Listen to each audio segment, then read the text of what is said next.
Well, in this case, it's slightly different with what we have seen in the last rounds. This time, it seems that Israel has changed its approach to this kind of violence.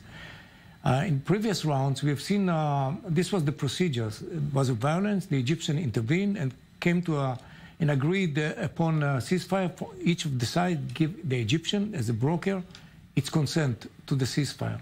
Now, Israel did not give its consent, but on the other side, Israel has already allowed life to go back in the around Gaza Strip. It means that Israel is not going to attack.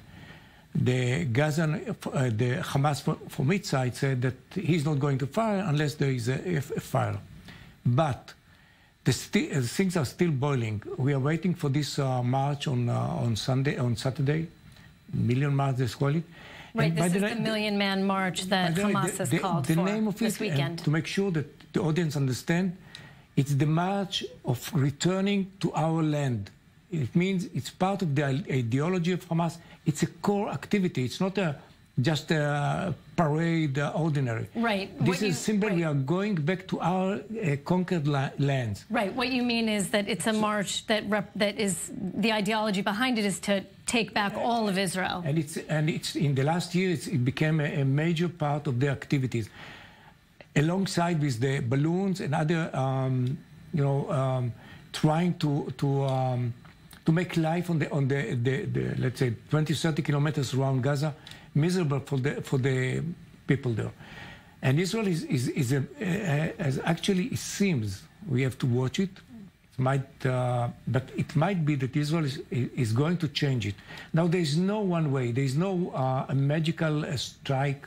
There are not enough. There are no such a strategic point that can be Israel can strike it and change the picture. What is going to be is a small attrition kind of activities, but the Hamas will understand that there is a price. Mike, I want to bring you in here because we are less than 2 weeks before the election, and one of the things that struck me about this situation being different is that we see Netanyahu sending troops, sending tanks. That doesn't happen all the time. Is this just him flexing his muscle?